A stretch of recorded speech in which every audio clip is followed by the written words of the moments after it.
Colton on here. Commencing dump of my experiences. Couple remarks before I begin the dump itself. English is not my native language, so it's likely there will be syntactical and grammar errors in my dump.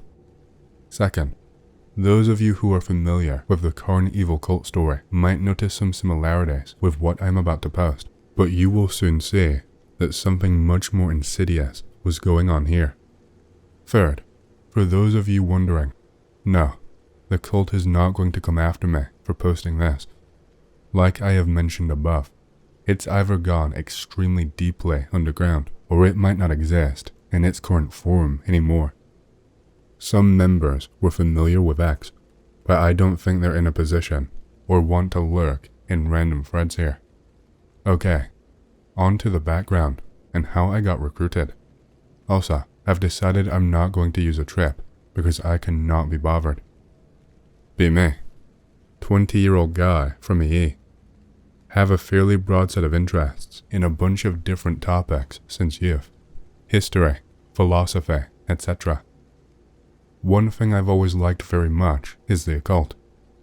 Too big of a wuss to try magic myself, but I do like reading on various practices.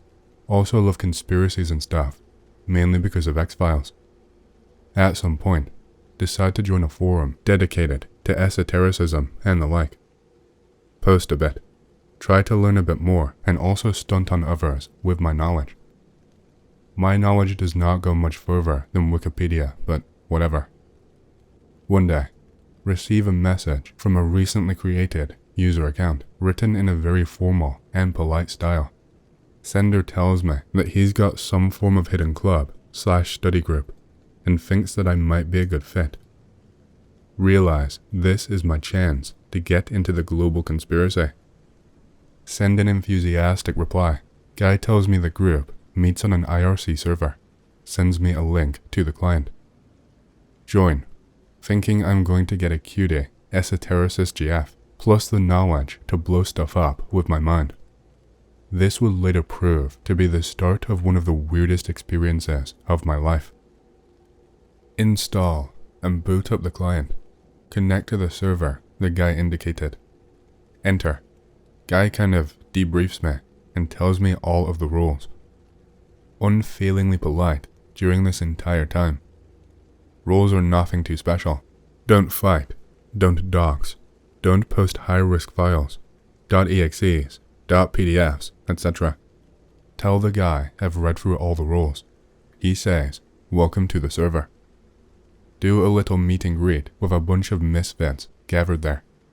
These include Vietnamese guy who actually maintains the server. We'll call him Black Leader or BL. Seem to manage it together with the recruiter. Depressed neat guy who did literally nothing except read random books and browse his phone all day. Let's call him V. Zoomer, who was really into philosophy and esotericism and also various kinds of stimulants. Let's call him P. Zoomer, who was very into world building and appeared to be mainly located at home despite being legally obligated to go to school. Let's call him A. Academic type, who I think was from France, who constantly changed his future plans and was also desperately looking for a GF. Let's call him J. And finally, the guy who brought me in and seemed to mainly be in charge of recruiting. Let's call him Front Leader or FL. Am unironically impressed at this collection of what I think are secret intellectuals. Naivety is a dangerous and costly thing. Settle comfortably into group life. Everybody is welcoming. Get along well with everybody. Very quickly realize that my expectations were overblown. P and A don't contribute much beyond name spam. V occasionally posts about how depressed he is and how he wishes he could get a succubus GF. Yes, the meme is real. J does not have much time to spend, but generally seems to think of himself as better than the rest. BL mainly seems to want to look wise. FL is either busy scouting prospective members and finding new sites or busy with real life stuff. Main input is some sentences here and there. get kinda depressed. Unironically thought that I'd made it into the Illuminati. At least having people to talk to is nice. This goes on for a couple of months. No new members join in that period. At a certain point in time though, I begin to notice something suspicious. Whatever FL says is inevitably taken as gospel, and he can do no wrong. Wonder what exactly is going on here. And here the weirdness starts with the human monster called FL. Always been paranoid about manipulation attempts by other people. Raised by a stereotypically emotionally abusive EE mom, no dad. Get hackles once I notice that for some reason everybody seems to suddenly defer to FL. Seems he can do no wrong to them. Decide to test what is going on. Make a joke about J. People have a chuckle. Then make a joke about FL. Entire chat jumps on me. Decide to look at FL's behavior in chat more closely. Notice that he has a tendency to talk in a kind of hypnotic speech pattern, slightly NLP-like. However, this could not have been enough to build this level of fanaticism so quickly. Must have been working the others over in private conversations, but even then, he is good. Decide to confront him directly about it. Message him, make some small talk, then ask him what he has been doing. To my surprise, he says he is happy I saw through it. Tells me that that is a good thing. Wants somebody with him on his level. Ask him what he is all about. Proceeds to creep me out harder than I've ever been creeped out before. Gotta step away for 15 minutes. If there is interest, I'll finish the story up today. If not, I will finish it tomorrow. Finally back. Time to finish up the story. Ask FL what exactly he is all about. Guy is pretty frank with me. Says that he is clearly not normal. I ask him if he is a demon. He laughs and says no. Says he will demonstrate. Proceeds to tell me my first name and date of birth. Oh no. Ask him if he's installed a virus on my computer somehow. I am pretty skeptical of this. I'm a bit of a security nut. Regular antivirus checks. Keep passwords written down. Scan all new big files that come in, plus anything that I'm not sure of. FL says no. The client was standard. Plus, there was a policy about not posting any unsafe files in chat. Ask him if there is some guy that he's sent to check me out. Says no. He doesn't have those resources yet. Then drops the bomb. Says that he can do some kind of bizarre mixture of remote viewing, plus hyper-accurate inference of information that he cannot know. Does not say exactly how it works, except that he's not sure whether it is something he was born with, developed, or was gifted to him. Not too much of a skeptic, but this is still a lot to process. Ask him for some more proof. The guy proceeds to perfectly list 10 grades I received in uni that year. All of my what? Decide to push him even further, despite wondering whether that is wise or not. Tell him to also give me the grades from high school and elementary school. The former are somewhere in a computer, but the latter absolutely are not. Provides the high school grades mostly perfectly, some very slight deviations. Says that the elementary number is fuzzy, but still comes too close for comfort. My face when. This guy is for real. Decide to do one final test on him. Seems he is kind of enjoying showing off. He agrees. Tell him, I will put duct tape over my webcam, go stand in the corner of my room, then change my t-shirt and sweater to ones of a different color, which he has to guess. Guy says sure. Do so. He correctly determines what I am wearing. That feel when. Not sure whether to be scared of running into the genuine paranormal or proud that I have done so. Get back to chatting with the guy. He says he has had experiences like this all of his life, but that this is the first time he's been capable of actively using them. Says that the first type are dream pictures that invariably manifest somewhere in real life. Says that the second type are joy bursts, where he experiences intense joy and knowledge that what he knows will occur will invariably occur in a few seconds. Says that he knew that the server owner was Vietnamese before the guy had mentioned anything about his nationality due to one of these joy experiences. Also says that he has seen at least 2 paranormal entities, one potential entity, and that he has likely seen a lot more which he cannot positively confirm or deny. I am severely weirded out at this point. Ask him what he's doing, running an online cult.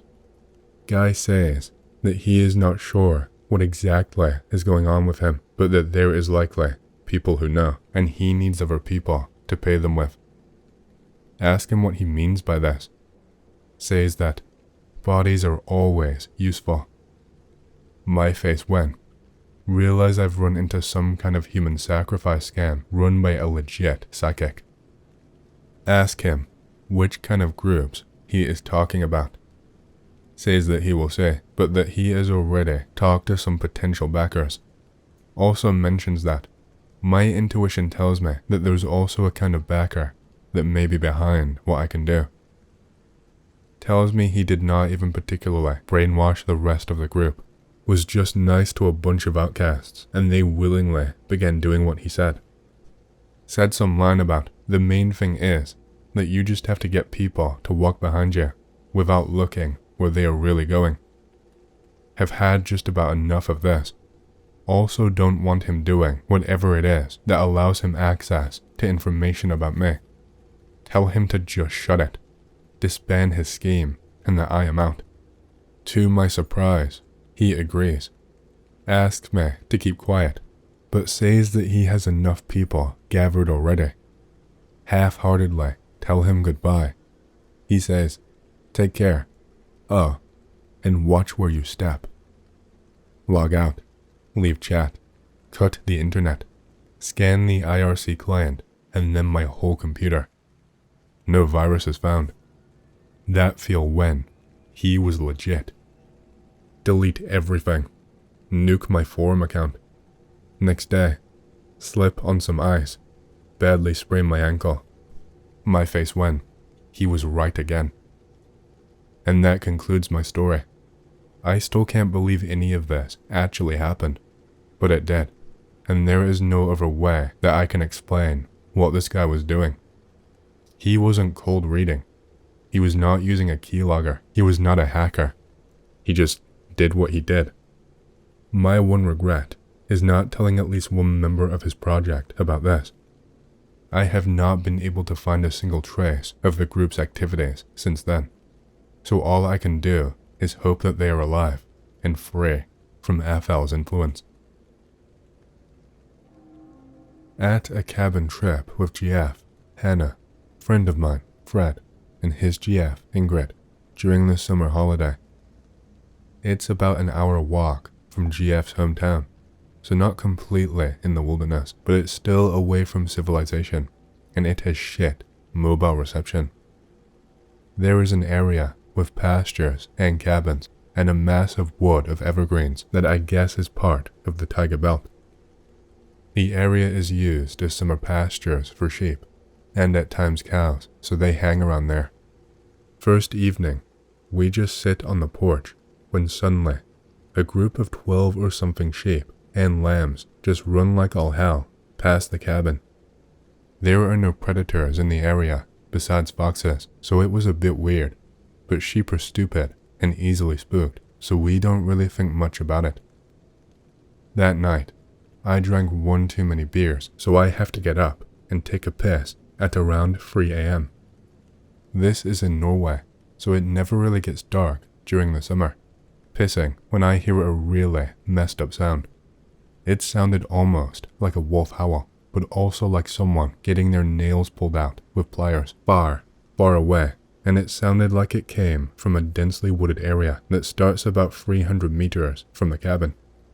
nope as hard as I never have done in my life, and get my ass back inside. No more sleep for me that night. Tell Hannah, Fred, and Ingrid all about it the next morning. They were all passed out, so they did not hear shit. Girls are spooked, but Fred laughs and calls me a pussy. Next day, we go for a hike up to the mountains. After an hour or so, we come across a sheep carcass on the trail. Now, sheep getting themselves killed on the summer pastures is not unusual. Usually, those dumb assholes fall to their death or something, but this was in a pretty flat area, so that seemed very unlikely. None of us know much about this shit, but it looks like it has been there a couple of days, and that birds and other animals have had their way with it. Right now, I am spooked as fuck, but I compose myself and we carry on. Can't shake the feeling that we are being observed somehow. Get back to the cabin at around 6 p.m. and we start preparing dinner and getting a fire ready for the evening. Ingrid goes to get firewood that is stored in a small shed, about 50 meters or so away from the cabin. I stand on the kitchen when I see her through the window come sprinting back with no wood. She slams the door shut and is completely hysterical. Claims she saw a big animal walking on its hind legs just inside the tree line. She is hysterical. Hannah is scared. I nope, but try to keep a straight face. My friend says the girls are ridiculous and that it must have been a person. People do hike in the area, but very rarely in the spruce woods since it is just dark and shitty in there. Eventually, we calm down a bit, and after some alcohol, we forget all about it and the mood picks back up.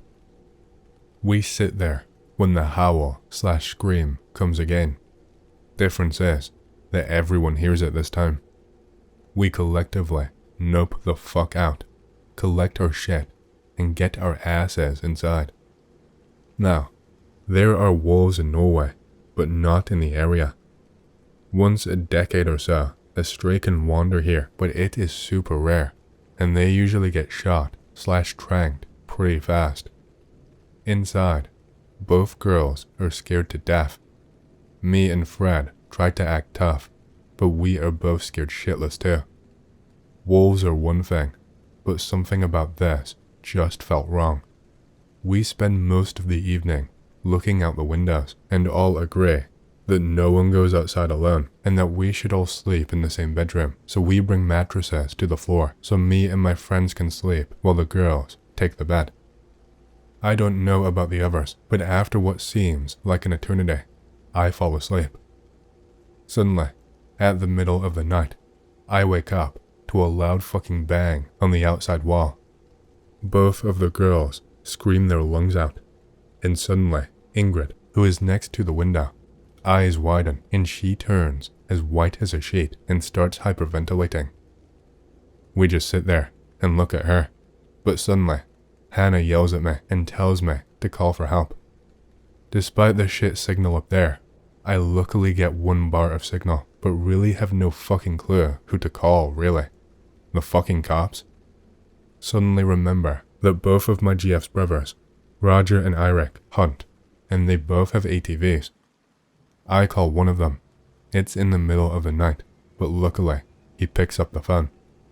He is not thrilled about getting woken up in the middle of the night, but I guess he can sense the panic in my voice, so he takes me seriously. I tell him there is a wolf or some shit stalking us, and I ask him to get his brother and bring guns and get here ASAP. While we sit there, scared shitless, we can hear something walking outside, and we can hear heavy breathing. We closed the curtains, and no one dared to go near the window. Ingrid is still white as paper and cannot say a word. 15 minutes or so later, we hear engines, and GF's brothers arrive with rifles on their backs. They are not too happy, but once they see us, and especially Ingrid, they take us seriously. There is no way we can fit 6 grown people on 1 ATV, so we decide that we wait until morning before we go back down. We tell them about everything. They look at each other, but they do not say anything. When we are done, Roger tells us that if there is really a wolf in the area, they first need to get permission from the authorities to assemble a hunting party and shoot it, because if you don't, you risk some serious jail time unless you kill it in self-defense. Next morning, as soon as the sun rises, we haul ass from there and get back to my GF's parents. Not much drama there, and we felt much safer when we had people with guns there. When we get back down, Ingrid finally speaks again. She is sobbing and tells us she saw a big animal that rounded the corner of the cabin and that it was much larger than an ordinary wolf, but not a bear either. Collective nopes from all of us, but at least we are safe now, and none of us ever want to go back to that fucking cabin in our lives. Next part is secondhand, since I did not experience it myself. Roger and Eirik contact the authorities about the wolf the next day. Turns out, several people beat them to it, and there have been several people reporting in about disemboweled sheep, and 2 hikers reported hearing a weird howl. With so many reports, they granted a limited permission to hunt the animal, and any licensed volunteer with a hunting license could go. Eirik and Roger were thrilled, since the most dangerous thing they had hunted before was deer, and a lot of other hunters came along. Around 10 or so in total. They too go in one group. A friend of theirs they call Puma goes in another with his father. They kept at it all day, without seeing or hearing shit. It was getting really late, but they agreed over radio to keep at it, since they had plenty of food, although it was getting pretty foggy. Eirik and Roger don't see anything, but at around 11 p.m., they heard the howl far away from where they were, and both of them agree it did sound fucked up in some way. They did have Puma on radio, and he was about 5 kilometers or so from where they were, and he said the howl was quite close. This is what Puma told Eirik and Roger, which they have told me.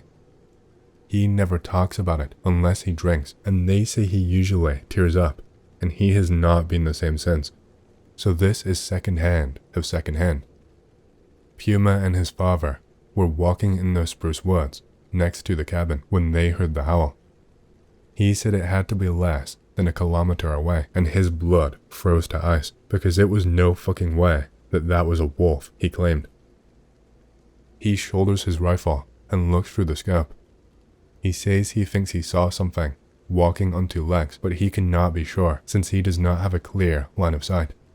He said he almost shit his pants then and there, but they radio the other hunters and ask for backup. Most of them are too far away to get there in a reasonable amount of time, but one group is quite close. He says, as they are walking towards the other group and they are within earshot, he hears another sound. This time, it sounds like a man screaming, and it is loud as all hell. They run towards the other group, not knowing what to think, and they meet up. Everyone heard it, but it was none of them. They meet up, 5 grown-ass men, and everyone is freaking the fuck out. One of the other hunters claimed he saw a hairy guy with yellow eyes through his binoculars, but the others would not believe him, since that was fucking nuts. They all agree to get the hell out of there. After 10 minutes or so, they get out of the spruce woods, and Puma swears he hears a fucked up laugh, almost like a hyena, when they get out of the woods. That's all I know about it. Roger and Eirik still hunt in the area, but they both say they are more on guard now. Puma flat out refuses to go back. I'm from Denver, but have lived in LA for the last 15-ish years. This happened in the winter of 2006. Driving from Denver to LA, 1,100-mile drive. Done it so many times now, I can do it in less than 14 hours. I-70 to I-15 to the 210, easy. Leave around 6:30 p.m. to get in around dawn. Drive through mountains and into the sand plains of Utah. Save for a dead zone of 150 miles after Grand Junction. You're never really far from a population. 1 a.m., and I'm pulling into Beaver, UT. Not making great time, but don't give a fuck, I'm in no rush.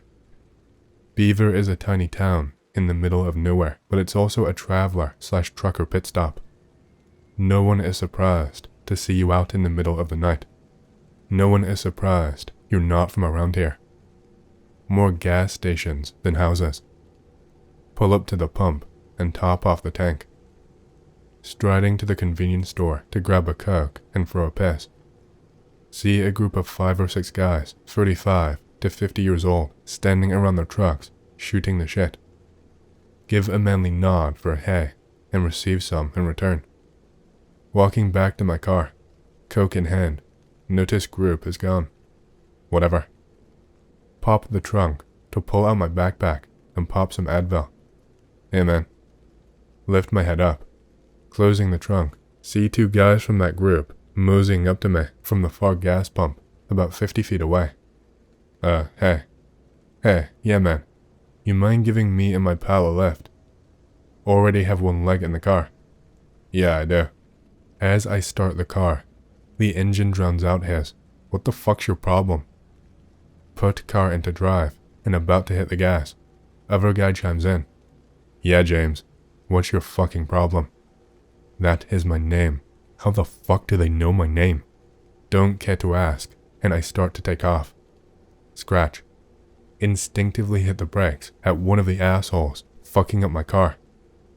Don't die for a paint job, homie, quickly enters my mind, and I take off again.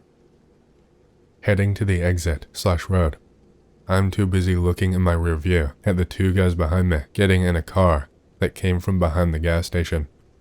Too busy doing that I almost don't veer out of the way of a SUV that gunned it parallel to me to block the exit. It's a huge ass gas station, so I gun it, loop around, and fly out the far exit.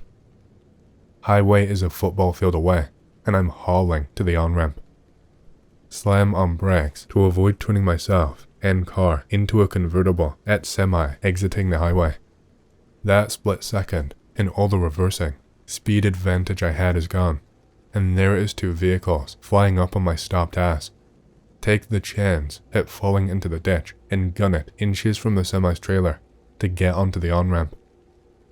For a split second, I'm thinking that they were just trying to scare me when I'm halfway up the ramp and have not seen headlights behind me. Bravo, it's worked. Nope. 2 sets of high beams just turned and are gaining quickly. I fucking floor it. From Beaver UT to Cedar City UT, I am fucking flying, going 120 to 140. I quickly lost them, but any tiny glint of headlights has me back on the throttle. After about 30 minutes, I'm starting to settle down and ease back to normal 85 miles per hour cruising speeds. Right outside of St. George, UT, I figure I'm safe, but my heart is still racing. Pull off the highway and head straight to the biggest and brightest gas station I can find. Look at all those beautiful U-Hauls and big rigs. Park right up front, light up a cigarette, and try to collect myself. Nerves settled by nicotine and dry heaves, I go inside and get a coffee. Walk back out and everything is fine, but sitting at the light indicator on to get back on the highway, I see their 2 vehicles coming down the off-ramp. As they're driving right in front of me, one of the guys notices and flips a bitch. Fuck this. I tear through the red light, and the speedometer does not dip below 100 until I reach Vegas. Rest in peace, Paul Walker. Whether they even bothered getting on the highway again is beyond me. I called 911 and was pretty much shrugged off, told they could not do anything.